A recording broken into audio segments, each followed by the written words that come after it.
Hello, welcome to another interesting episode of your favorite show on Complete Football Podcast, the preview show. Today we'll be analyzing the trending stories in football, especially as the World Cup is ongoing. We'll be analyzing the World Cup games and also giving our expert prediction on the games that will take place today and during the weekend. So do well to join us and stay glued to your handset or your computer or your tab or anything you're watching us with. So give me, we're gonna go on a 5 minutes break so I can invite my guests so we can get my guests into the show and we can get everything running. So just 5 minute break. I'll be right back. Do not go anywhere.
So welcome back. Now we are back live. Now I'm waiting for my guests to join me. As we go online, as we go live right now, I'm waiting for my guests. So just give me just be patient with me for some time as I await my guests to join me on the show, my panel of analysts. So let me just wait for them and let's see how we're going to kick off. So just a few minutes, let me invite them.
Okay. Can you hear me, Mr. Emmanuel? Yes, of course, yes. Please turn on turn on your turn on your video. Turn on your video. Turn on your video and your audio is kind of cracky.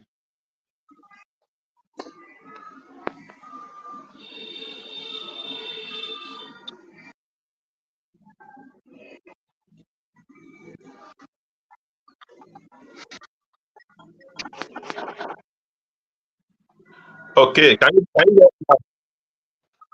Okay. now? Okay.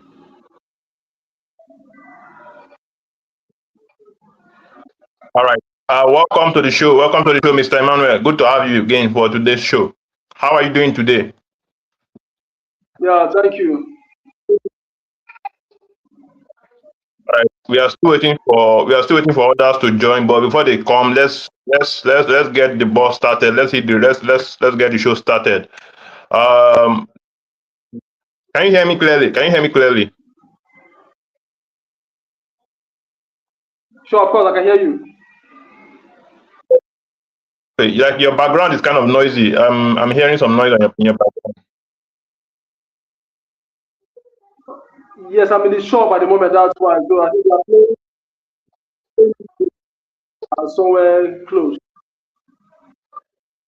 Okay. So the topic for our show today is as we all know that Norway is going to face England in the World Cup quarterfinal match, and we have Haaland versus Kane in that fixture. So we are going to be analyzing between Haaland and Kane. Who do you think is the world best striker at the moment? Between Haaland and Kane, who do you think is the world best striker? Let me hear your opinion, Mr. Emmanuel. Yeah, thank you. When you're comparing these two strikers, of course,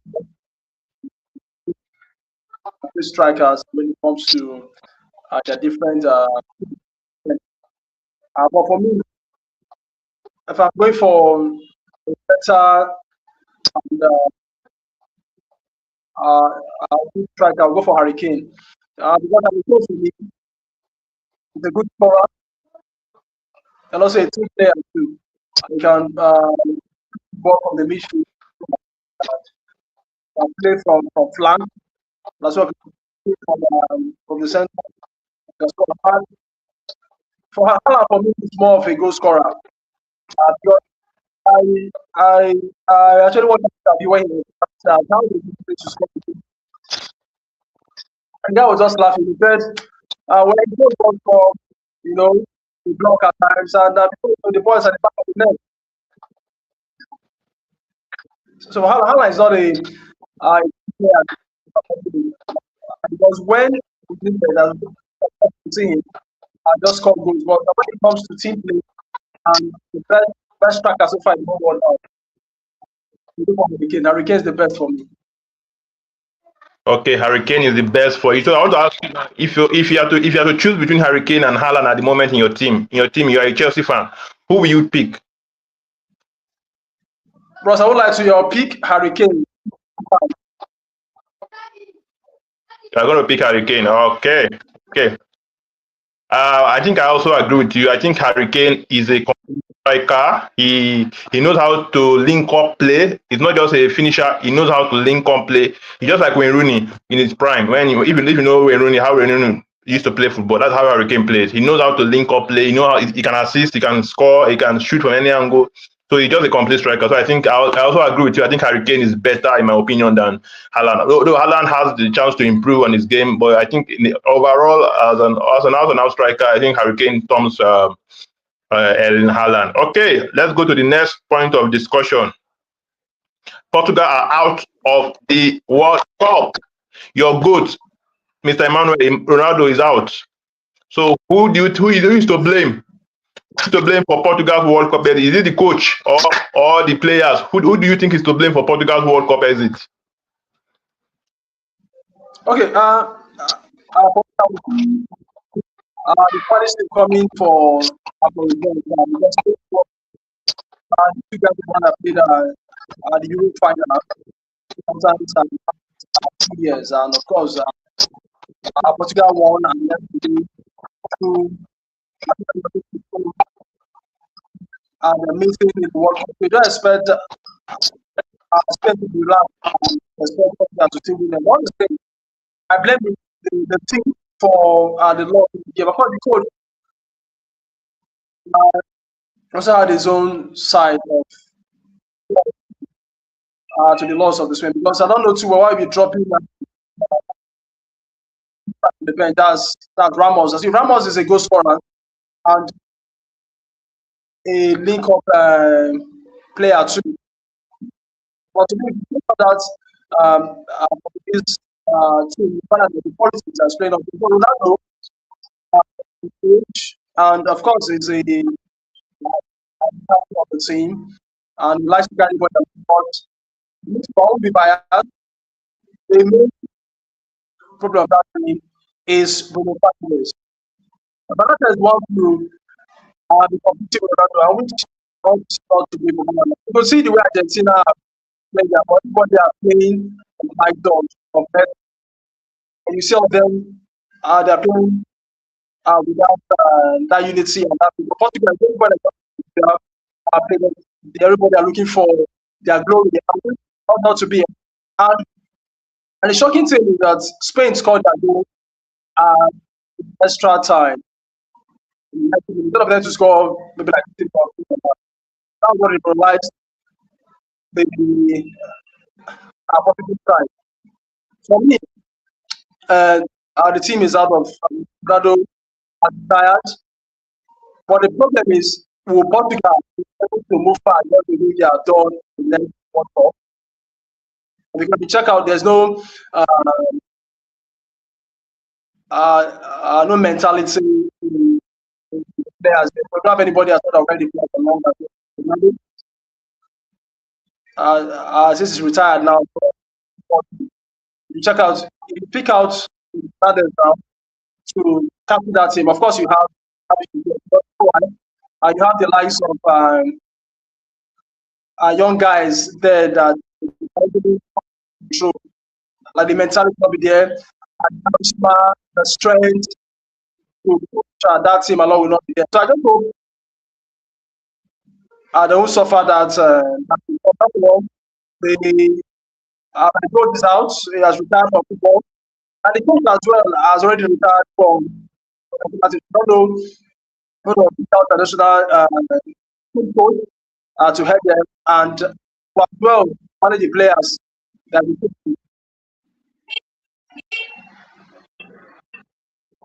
All right, thank you very much, Mr. Emmanuel, for your opinion on that. Okay, Mr. Michael, can you unmute your mic? Good to have you, Mr. Michael.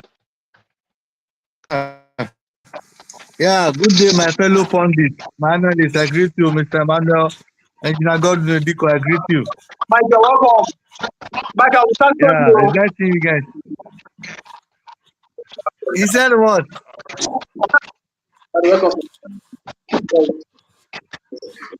What did you say? Michael, turn on your video, turn on your video. Or are you on transit? Yes. Where I am is actually dark now, yes. Okay. Okay, well, we'll just be discussing about the main topic for today, the match between England versus Norway. And we are saying Kane and Haaland, who is the best striker, who is the world best striker? Who will you choose in your team between Kane and Haaland? Let me hear your opinion, Michael. Between Kane and Haaland, who Oh, do you think is the better striker? it's a very tough one because they have both same they have some similarities and different comparison. So if I'm to pick, I have to differentiate between both of them first. Harry Kane is a complete striker. And why I said so, he can play as a playmaker in a midfield and also field assist and also a goal poacher and a goal striker. He can play with the team and still score goals. If you look at the ratios, they make a lot of assists in many games. Look at the game against Mexico. He assist to get Bellingham. So Harry Kane to me is a complete striker. Why Alan is a freak of nature. The guy is a beast. I call the guy a beast. For someone, how will you say you play 61 international matches, 54 international matches, and you have 61 goals, playing 14 consecutive games, scoring 14 times, playing 4 matches, less than Messi and Mbappe. He don't play the third game. He was waiting for the third game. He see on 7 goals. Well, that guy is a freak of nature. So it's very hard to say who is the best. But in my team, I prefer to have someone like I in my team than that man. Why I said that because I except I have a team that why I said so because if I have a team that is that the attack mind everything, I think I give me the attacking minded too. But if you don't have a team that have KDB or KD and the Bruno or person, I will not be seeing goals as you will see. Once the line is not being fair, you will not see enough goals. But at the Kane, even though it's not being fair, you will see goals one way or the other. So Harry Kane is the kind of intensity. Why Haaland is the type of Ronaldo type. That's my take. Thank you very much, Michael. Thank you very much. So, Mr. Emmanuel, what did you say? Sorry? You said something right now. Just what did you say just now? No. Sorry about that. Sorry. For these two guys, according to what Mike said, Haaland is a beast. Sure, but Haaland is a beast though, because you have the guys that are working for him before this game. So what he does is just to stay and drop the corner. And before he doing amazed that very controls. But for Kane is a perfect guy for me because he's a big player, he can assist, he can come to the midfield and drive the ball to the box. And you see, the time that Chelsea was looking for him, he was the one who was and that's why this guy is the guy that everybody needs. What the way you said the other time that he plays that role. Okay, thank you very much. So the Thank you. guy I is hear a you loud perfect and guy. clear. Okay, I hear you loud and clear. So, Michael, Portugal have just sacked their coach, and they have appointed former Al Nassr manager as their Portuguese coach now. That's the breaking news before our show started. Jorge Jesus is now the coach of Portugal. So I want to ask Yes. you, Michael, who is to blame for Portugal's early World Cup exit? Who do you think is to blame? Is it the manager or the players or Ronaldo? Who is to blame, Michael? I will never blame Ronaldo. I rather blame the manager first Then the player in the midfield with Ronaldo, I'll blame them second. And before I go to Ronaldo, why I blame my was that look at the second game against Pakistan. Was it for the third game? The third game was against against they were playing 1-1. We immediately moved Bruno Fernandes and I think the game changed. Ronaldo was still there. I think they won the game. One was the other.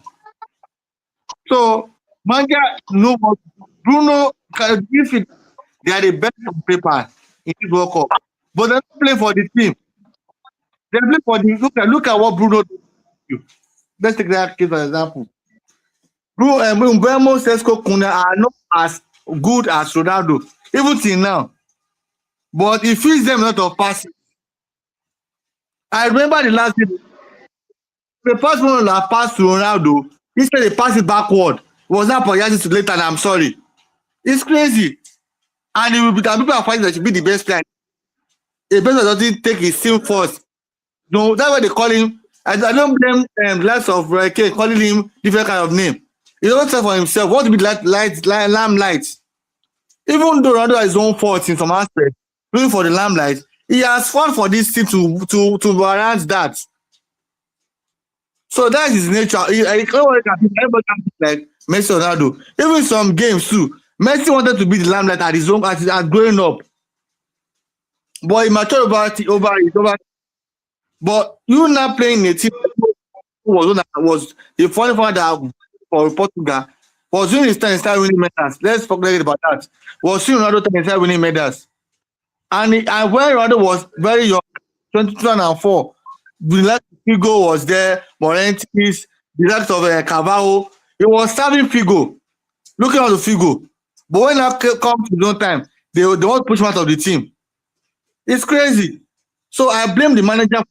Remove them from the first lineup. Put the people that want to play for you, not for themselves. If you had done that, maybe they would have gone far than they have been now. Maybe they'll win the quarterfinal, but who knows? But he made the decision by leaving. Imagine the statement that small boy never spoke. That Ronaldo is more like he's too old, he should leave the season, and that was saying some kind of trash back then. And you've not done anything for your team. So I believe the manager and the midfielders are to the blame. The reason why I'm only blaming Ronaldo was that if there's some games that just rested himself, he says it's not going in favor. That's why I can blame him. Apart from that, the manager did totally rubbish and the players were not serious at all.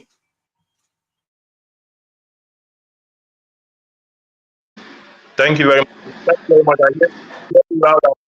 I hear you loud and clear. You said the manager is to blame for Portugal's early exit from the World Cup. Okay, let's go to our next trending story. Mr. Mikey, I'm coming to your player. Andre Santos has just signed a deal for Manchester United. I am not a big fan of Andre Santos. I've watched him a lot for Chelsea. I don't know. He's an average player in my own opinion, but I don't think you are a Chelsea fan. You have watched him more than I have watched him. So what do you think? Do you think he's a good deal for Man United? Do you think Manchester United has gotten a very good player in Andre Santos? What do you think?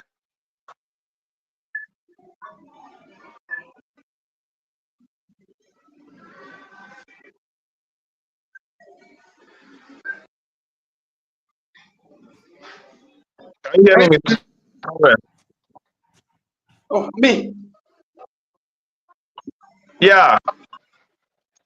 Yeah. So as a person to my knowledge, the big plots for this guy is a perfect leader. Although the problem is he never had the good times to play former coach, that's Maresca. And I went to that they're losing off. He had little time just to play. And for when the master and I thought it's a good job for the we have at that playing time. And the guy that moving at the ball more than when and help to be good. But of course, that's what was important. Made that from good good goals. So why you buying that about not a way to actually say the best out of it when the season begins. Okay, thank you very much, Mr. Emmanuel. Michael, meet your mic. What do you think about Andre Santos to Man U? Is it a good deal for Man United? Who do you think? Do you think Manchester United have gotten a gem in their hands, or is it a mistake? The champion of England. As the champion of England, I will address the issue as a champion. So, Andy Santos deal to Man United is not a deal I expected Man U to actually sign. I won't lie to you because as a club that is actually pushing to compete for title, you need a better player than Andy Santos. Because even our team now, look at what our team is trying to sort out now. Bringing a Bruno Guimaraes that apart from Rodri and that midfield position in EPL, in that can you hear me? I Yes, can of hear you. I course. can hear you. Go on. For example, that Bruno Guimaraes, apart from Rodri at his position, nobody is more better than Bruno Guimaraes in the whole EPL there. If we won't like to. So that's what man about a player like that. See, and someone can come to mind and do very like nobody can doubt that. But looking at the quality wise, for a club that want to push us for the I don't think that's a good deal. Or like for someone like if this guy, what is that? Kolo Mane, that France guy, that France midfielder playing with is a Roman player for 3 and the Santos. He's not physical direct player. People like that go for people like that. I don't know why Man you never Manchester United. But I thought they say Bruno have spoken to. So those kind of players are me better than and the Santos. But just a pity as the champion of England, you are making it for us to retain our title. That's what I see it as. And the Santos making it for us to take the title. Thank you, player. Okay, thank you very much. I hear you, Michael, loud and clear. You are the champion of England. Don't rub it on our face. We know you are the champion of England. Don't rub it on our face. We know. Don't worry. Next season, by the time season starts, we know whether you can retain it or not. So I think for me, I think Andre Santos is an average player. I'm not a fan of Andre Santos. I've watched him, but I don't think he's the kind of player that Manchester United needs. I think we should be going for that France player that you mentioned, Colo something, Mane or something. What is that his name again? That French player in the midfield. I think that's the player we should be going for. And he plays for AS Roma. So, but Andre Santos, I don't know who proposed that deal for Manchester United, but I think it's not, in my own opinion, is not somebody we should be going for. But let's see. I hope he proves me wrong when the season starts. I hope he proves me wrong when the season starts. So let's see how it goes. I think So Chelsea are well with their players. Because so the first Madueke, and they top 3 million. They are not one country about the signing. Chelsea watch very well. They play every player very well. okay, I hear you loud and clear. Okay, now let's go to preview of our World Cup games. The nitty gritty of the show. Previewing of the World Cup game. From tonight, we have Spain versus Belgium. A very important clash and a very epic clash between two European giants. Let me hear your opinion, Mr. Emmanuel. Who do you think will come out on top? Do you think it's going to be Spain, or do you think Belgium will upset Spain tonight?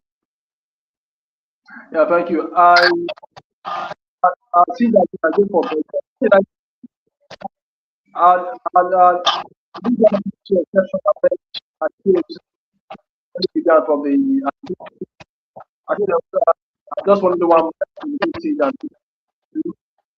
and qualified and with squad having two down and 11 and 19 one and against the host one of the hosts and that's and they want them 4-1. You never can beat them down. So I go for because without the likes of Trossard is there. Trossard is staying on the flank. We have to fall and of course, the uh, not to go, but they have one of the goalkeeper, which is Courtois. They are go for So what is your score prediction? What is your score prediction? What is your score prediction? Spain, Belgium. What is your score prediction? Correct score prediction. for that match. What? I give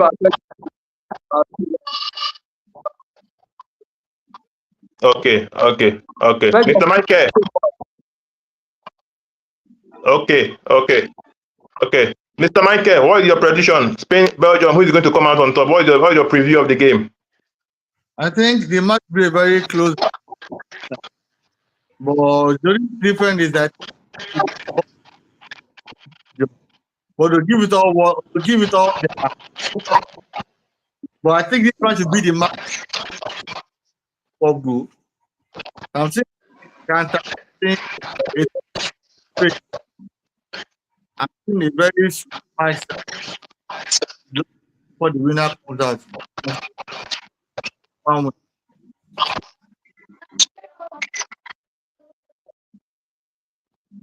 Okay, what's your score prediction, Michael? What's your score prediction? What's your correct score prediction? I'll win Spain. Spain will take the day too. Spain is going to win 2-1. Okay.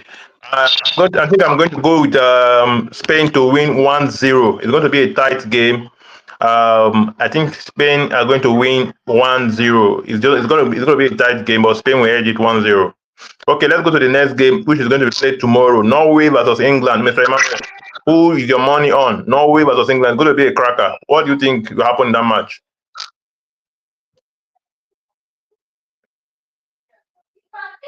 Can you hear me, Mr. Emmanuel? That game is going to be top. Just the way we started our first so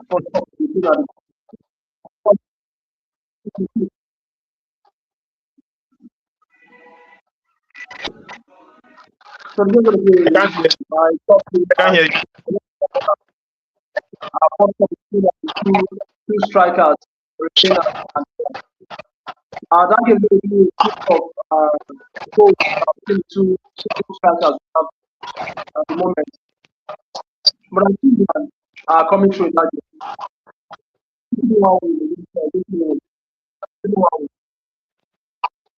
3-1 win for England, right?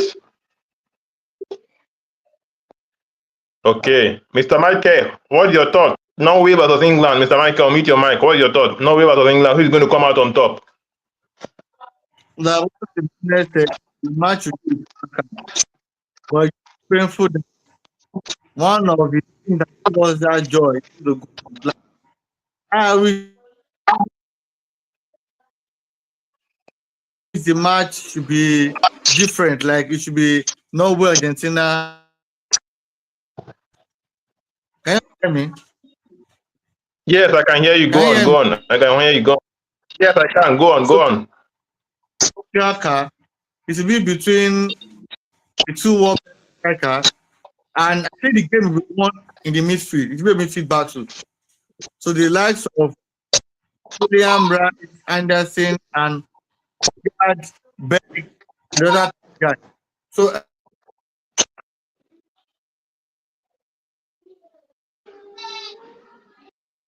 What's your score prediction, Michael? it should be but I can't because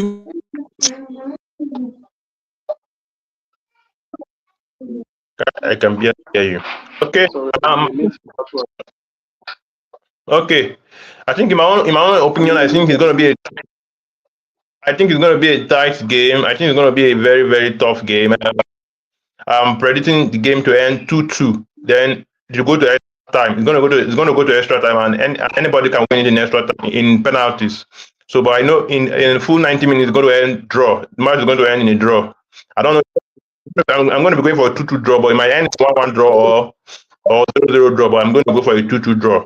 Okay, let's go to the last match: Argentina versus Switzerland. Mr. Emmanuel, do you think it's going to be an easy match for Argentina versus Switzerland? What do you think, Mr. Emmanuel? Okay, that match going to be a very so far so good. I played AFCON, I played the real game now. Switzerland they have been so far so good from the group stage. Of course, I give them massive kudos to this the quarterfinal. I've always said I see Argentina winning the game.